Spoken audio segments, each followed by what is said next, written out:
first trip I've taken here as a presidential candidate, you have been informing and helping me be a better candidate, and you undoubtedly will help me be a better president.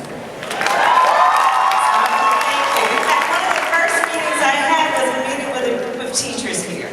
And during that meeting, you said to me, hey Kamala, you know, this issue of teacher pay you've been talking about is a national issue. And it was because of the conversation that we had that as my first policy proposal, I am prepared to make the first federal investment in the history of our country in closing that teacher pay gap. I thank you. And so that's part of the backbone of what I believe needs to be done right now, which is to make the case for America. Make the case for our America. An America where healthcare is a right, not a privilege. America where teachers are paid their value. An America where women have the right to make decisions about their own bodies. An America where somebody has to work only one job to put food on the table and a roof over their head. An America where our children do not have to go to school every day and be concerned about some mass shooter roaming the hallways of their school.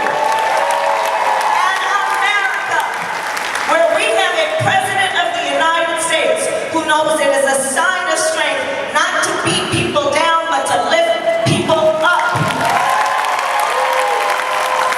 So I'd like to tell you a little bit about my background.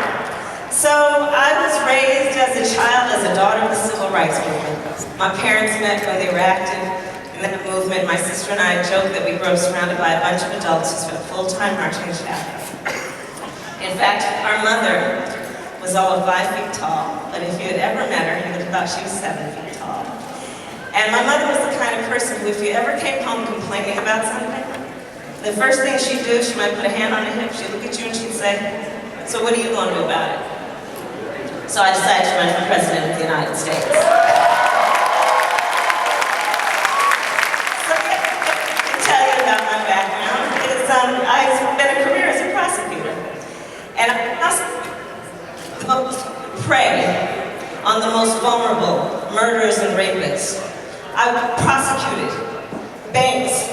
I prosecuted big pharmaceutical companies who were preying on the most vulnerable and consumers. I prosecuted the big banks and for-profit colleges who were defrauding homeowners and consumers. And I'm going to tell you somebody else who has defrauded the American people.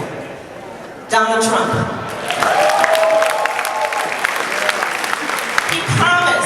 The American people, that he would take care of dreamers, he would protect working people.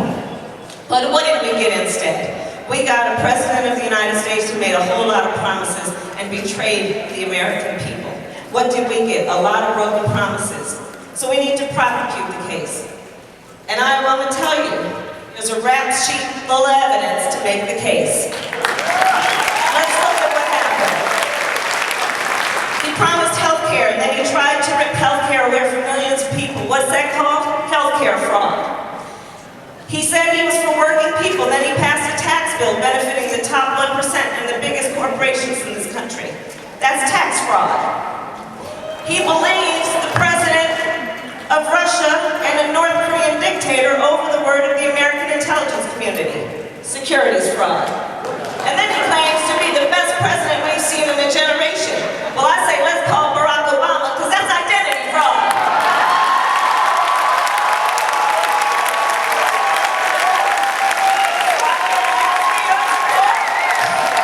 I'm here to ask for your support because I'm prepared to make the case for America and to prosecute the case against Donald Trump.